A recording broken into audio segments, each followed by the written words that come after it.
Hi, y'all. Injury report. So we got Quinn will be limited. Randy will be full. DJ and Pat are limited. Jerry and Darius will not participate. KJ's limited. Josie, Caden, K1, and Billy Turner are all full. Nate, yesterday you talked about spending time with George and Mooj, talking about your operational stuff. Is part of that to get eyes that aren't involved in it directly and get kind of their thoughts from 10,000 or whatever that 3,000 feet.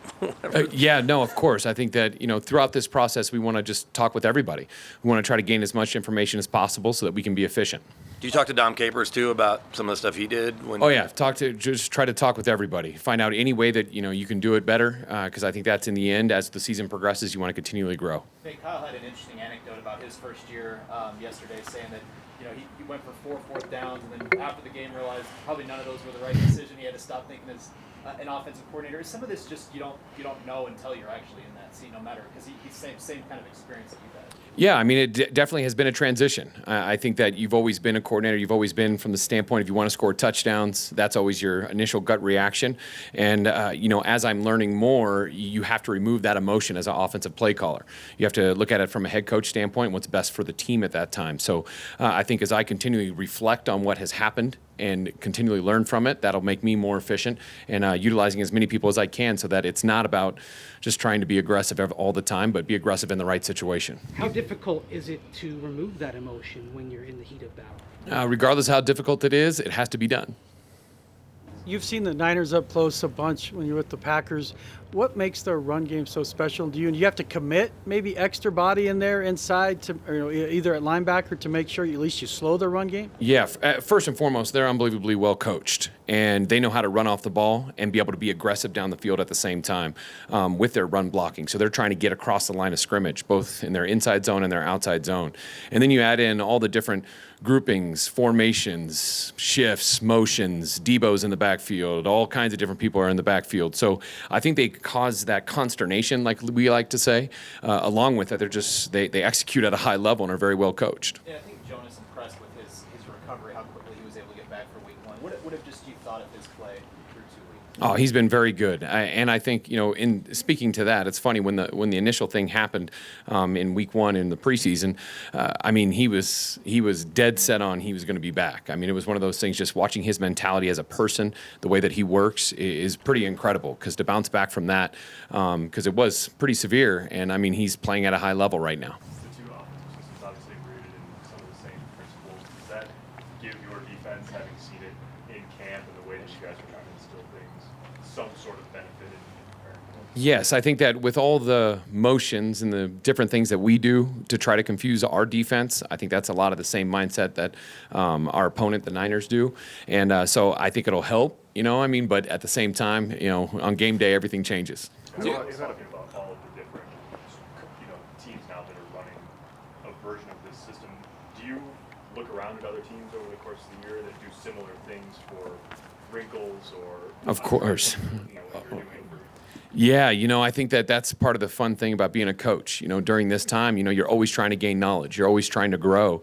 So whenever you hear about anything, or you're always trying to look for something new, some idea you can get off of it. I mean, that's kind of what we are always doing. All coaches do that. And I think we just love that studying aspect of it, to be able to work a little harder and try to find something to gain an advantage. Do you expect Billy to be good to go on Sunday? Yeah, we're just kind of working through that, making sure we do it the right way. If he's healthy, will he start at right tackle? Same deal. We're just evaluating that every day. On offense, it's been a lot of extended drives, no 3-and-outs in week 1. What have you seen as kind of the key to having some of that success there in terms of holding onto the ball and moving it down the field? Yeah, I mean, I kind of look at the offense as a whole, and it's been very efficient. I mean, the guys have executed at a high level. When things haven't been great, they've been able to make plays, which is great to see. In the end, for us, it's about finishing. And when it comes to the offense, again, I love how they're running off the ball. I love how they're executing the run game. They're completing the ball down the field. We're utilizing the play pass. We're utilizing the keepers. All those things have been very good to sustain those drives.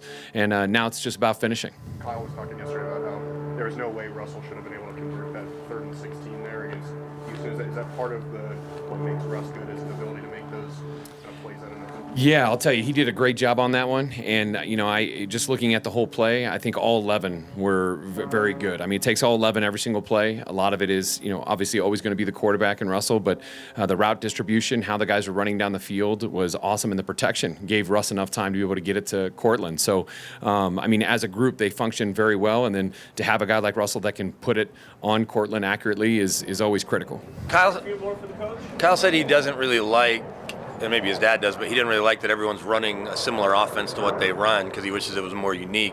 But for what you guys try to do both sides of the ball, is it a good thing that so many teams are running something similar for? Well, I think it's got a lot of good foundational pieces, and I think it's got a lot of good philosophies. And I think there's certain things. When I got to go to Green Bay with Matt, I think that really opened my eyes to the way that they run the outside zone. So I think it really opens up a lot, both in play pass and keepers and just the run game for explosive runs. I think that everybody's looking at that because of how successful it is. That's what happens in the NFL. Anytime you have something that's successful, whether it's defense, offense, special teams, everybody's going to study it. Like we talked about, trying to find new ideas. You're doing everything you can to try to gain an advantage and see how people are doing things. So, it's a credit to Kyle. It's a credit to Alex Gibbs and Mike Shanahan a long time ago, because that's really where the foundation starts. And, Kyle has taken it to another level. You've used all 4 of your roster tight ends in kind of various ways. What do you like about what you've been able to do with that? Yeah, all those guys do so many different things. They're all different kinds of players. They can all run down the field, which is great. They can all catch, but at the same time, they can also do different blocking aspects of it, whether it's inline blocking, whether it's off the ball, spread out, coming back in. So having that kind of flexibility with those guys adds another dimension to your system. So it allows you to have those personnels out there and not just think it's going to be a run, but it potentially could be a pass, because they can do all kinds of things. So it definitely creates some more flexibility. Last one, Parker. Maybe specifically when you've got inside linebackers the caliber of San Francisco, is not only in terms of game planning, but obviously those guys have also played against Russell a lot of times. Yeah, those all 3 backers are unbelievable. They're very good football players. 54, we all know how amazing he is. He's a physical player that plays downhill, understands his system. And when those guys have been in the same system this long, anytime you can have a group of players be within that, they get to play more, and their athleticism, their ability starts showing even more. And you see that with that group. And then you add in that they've played Russell a lot. So they know that there's a lot of things that he does, and that's definitely an advantage for them. But it's something that we know that they have that advantage, and so we got to try to reverse it back on them. But they're a very good group. Thanks, Coach.